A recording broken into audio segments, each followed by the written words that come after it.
El intestino grueso absorbe agua, electrolitos y ciertas vitaminas del quimo, que recibe del intestino delgado y conduce los productos de desecho fuera del cuerpo, a través del recto y del conducto anal. La mucosa del intestino grueso tiene muchos linfocitos y ganglios linfáticos diseminados y está revestido por células de epitelio columnar y células caliciformes secretoras de moco. El intestino grueso se extiende desde la válvula ileocecal al ano y le forma un marco al intestino delgado en tres lados. Desde el ilion, el quimo pasa al ciego, un órgano en forma de saco ciego donde comienza el intestino grueso. A partir de allí, el material de desecho pasa en secuencia a través del colon ascendente, colon transverso, colon descendente, colon sigmoide, recto y conducto anal. El material de desecho se excreta a través del ano, la abertura externa del conducto anal.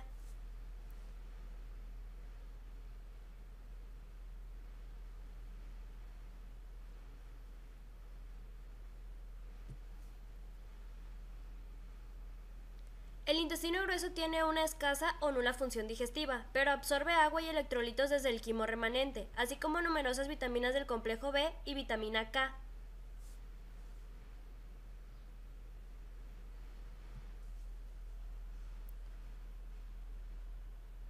La microbiota suele describirse como compuestos de bacterias comensales. Tales microorganismos se conocen en conjunto como microbiota intestinal o microflora. Está compuesto por especies bacterianas anaerobias. Esta microbiota intestinal se origina al nacer y desempeña diversas funciones de importancia fisiológica. De manera adicional, la producción de vitaminas B y vitamina K. El equilibrio correcto de las especies bacterianas reduce la capacidad de las especies patógenas de causar daño y produce síntomas como la diarrea. Absorbe la mayor parte de los líquidos y electrolitos de la luz del tubo digestivo. El intestino delgado absorbe la mayor parte de este líquido y pasa al intestino grueso 1.5 a 2 litros de líquidos por día. El manejo del transporte de sal y agua en el intestino grueso es más complejo debido a la capacidad de este de secretar, así como de absorber agua. La secreción de agua por parte de la mucosa del intestino grueso sucede por ósmosis, como consecuencia del transporte activo de sodio o cloro, fuera de las células epiteliales hacia la luz intestinal. Después de que concluye la absorción de electrolitos y agua, el material de desecho que pasa al recto condiciona un aumento de la presión rectal, relajación del esfínter anal interno y el deseo de defecar. Durante el acto de la defecación, los músculos rectales longitudinales se contraen para aumentar la presión rectal y los músculos esfinterianos interno y externo se relajan.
La vista, olor o sabor de los alimentos puede estimular las secreciones salival y gástrica a través de la activación del nervio vago, lo que ayuda a alistar al sistema digestivo para recibir una comida. La estimulación del vago se origina en el cerebro y es un reflejo condicionado. El tubo digestivo es al mismo tiempo glándula endocrina y objeto de la acción de varias hormonas.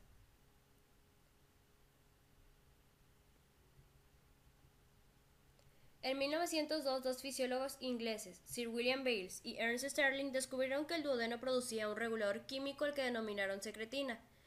Ese mismo año, otros investigadores descubrieron que un extracto del antro gástrico estimulaba la secreción del estómago de la hormona gastrina.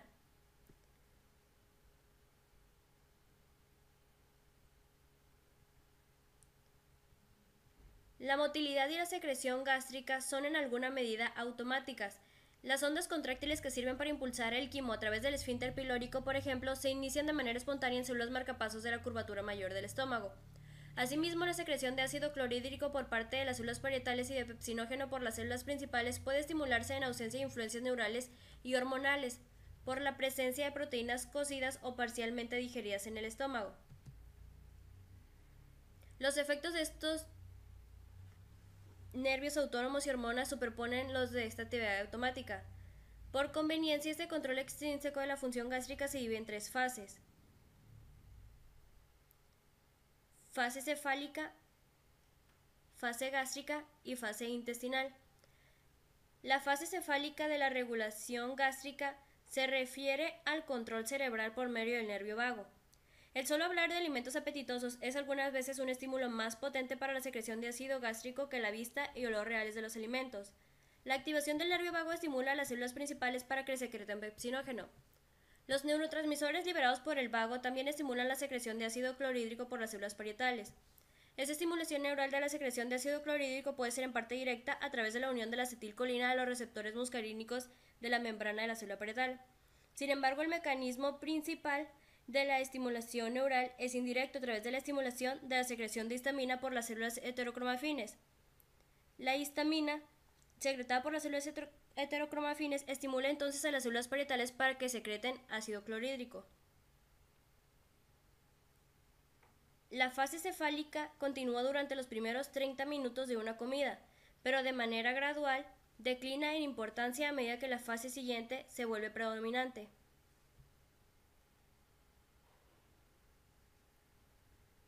La llegada de los alimentos al estómago estimula la fase gástrica y la regulación. Dos factores estimulan la secreción gástrica: la distensión del estómago, lo cual es determinado por la cantidad de quimo y la naturaleza química del quimo.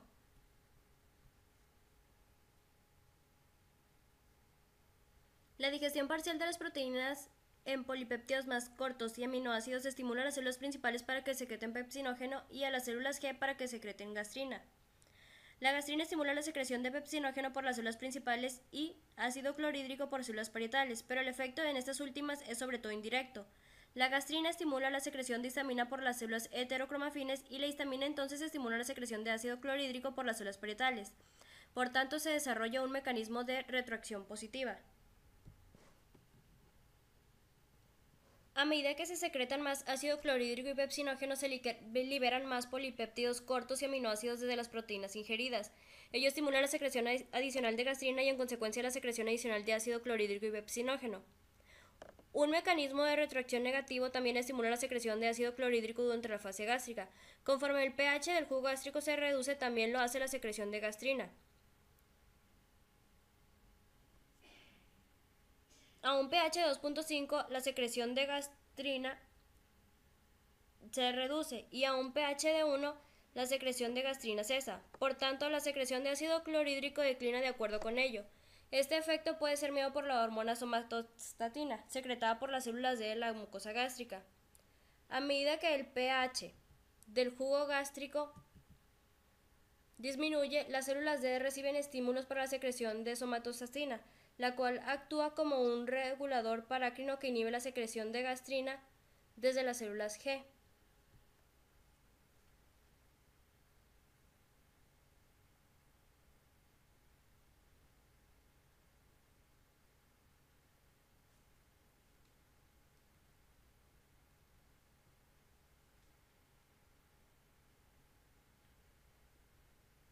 Conforme el estómago se vacía y las proteínas amortiguadores lo abandonan, el pH cae y la secreción gástrica y ácido clorhídrico se inhibe en forma paralela.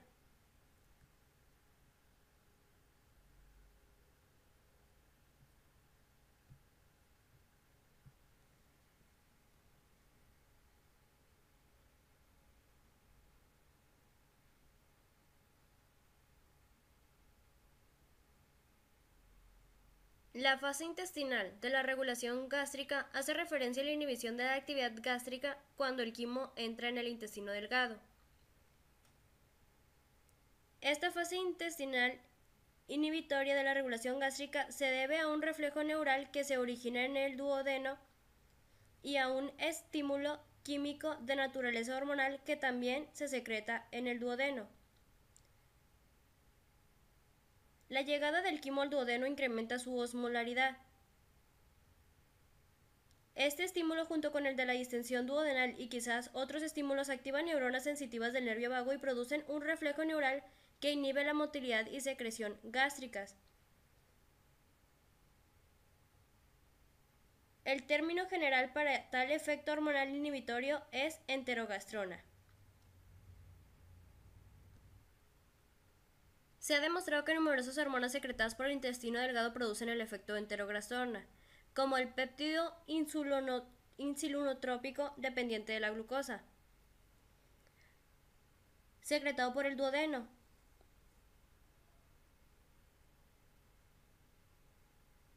La acción principal del HIP, que es estimular la secreción de insulina en respuesta a la glucosa de los alimentos.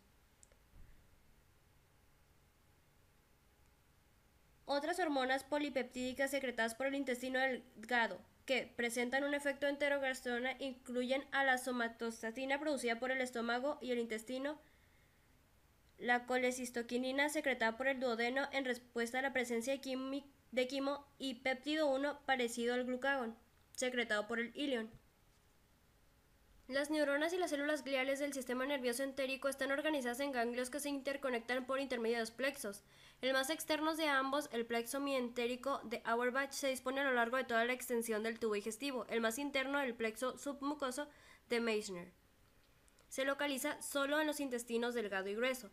Algunas neuronas sensitivas aferentes de los plexos intestinales transcurren en el nervio vago para ofrecer información sensorial al sistema nervioso central. Estas se llaman aferentes extrínsecas y forman parte de la regulación del sistema nervioso autónomo. Otras neuronas sensitivas, llamadas aferentes intrínsecas, tienen sus cuerpos celulares en los plexos mientérico o submucoso y hacen sinapsis con las interneuronas del sistema nervioso entérico. La peristalsis, por ejemplo, es regulada por el sistema nervioso entérico. Un bolo de quimo estimula las aferencias intrínsecas que activan las interneuronas entéricas, las que a su vez estimulan las neuronas motoras. Estas neuronas motoras inervan las células de músculo liso y a las células intersticiales de Cajal, donde liberan neurotransmisores excitadores e inhibidores. Los neurotransmisores acetilcolina y sustancia P estimulan la contracción del músculo liso por arriba del bolo y el óxido nítrico, el péptido intestinal vasoactivo y el ATP promueven por debajo del bolo la relajación del músculo liso.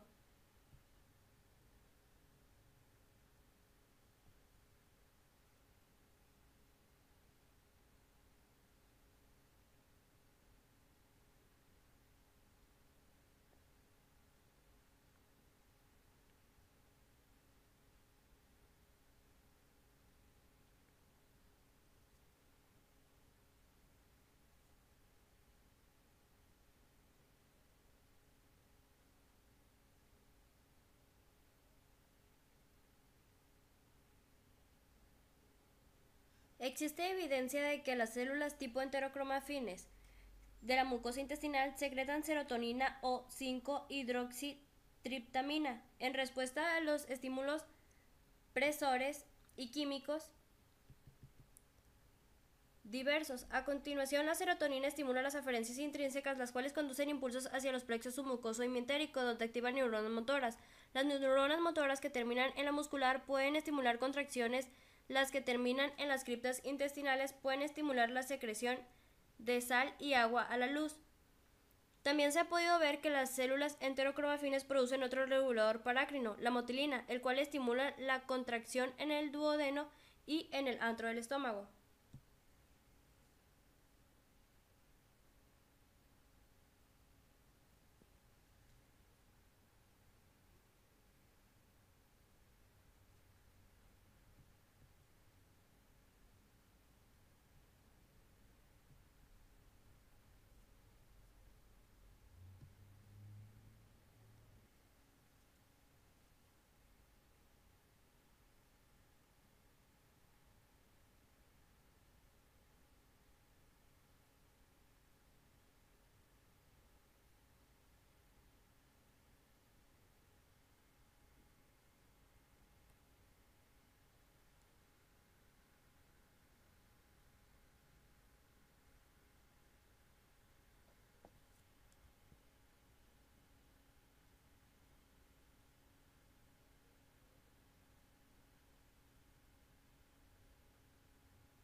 La llegada de quimo al duodeno estimula la fase intestinal de la regulación gástrica y al mismo tiempo estimula la secreción refleja de jugo pancreático y bilis.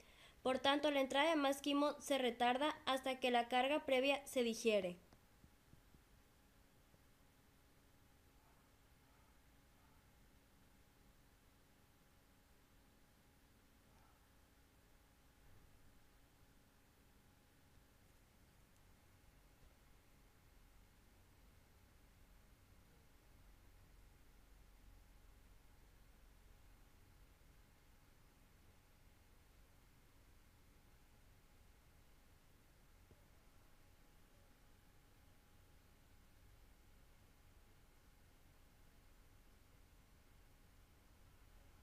La secreción de enzimas pancreáticas, incluida la tripsina, lipasa y amilasa, desde las células acinares es estimulada por la acetilcolina liberada por el nervio vago y por la hormona colecistocinina, secretada por el duodeno. Tanto la acetilcolina como la colecistocinina estimulan las células acinares mediante el aumento de calcio citoplasmático como segundo mensajero.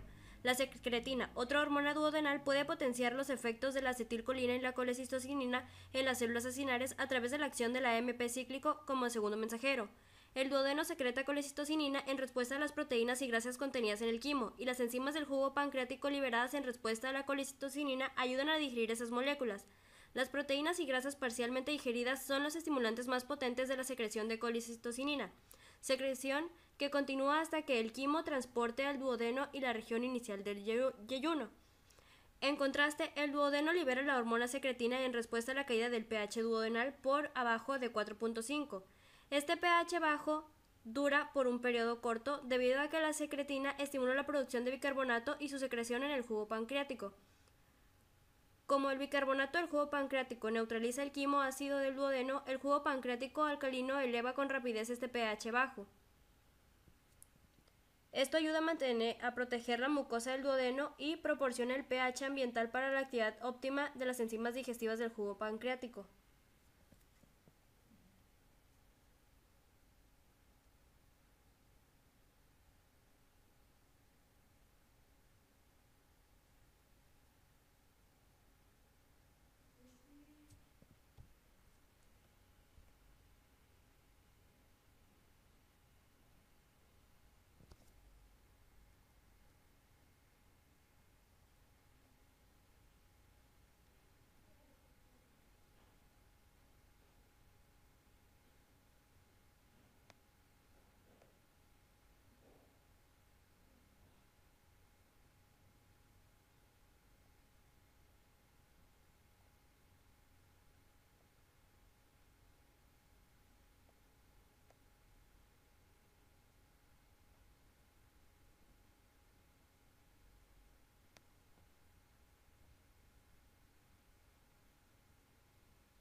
El hígado secreta bilis en forma continua, pero las comidas aumentan su secreción. Cuando la bilis llega al duodeno durante una comida, los ácidos biliares que regresan al hígado desde el intestino vía la vena porta estimulan al hígado para que secrete más bilis. También participan factores endocrinos y reflejos neurales. La secretina estimula las células de los conductos biliares del hígado para que secreten bicarbonato en la bilis, y la colecistocinina refuerza este efecto. La secreción de colecistocinina en respuesta a las grasas del quimo estimula la contracción de la vesícula biliar, lo que aumenta el volumen biliar que llega al duodeno. La bilis emulsifica las grasas, lo que contribuye a su digestión. También, la llegada del quimo al duodeno produce un reflejo neural que estimula la contracción de la vesícula biliar.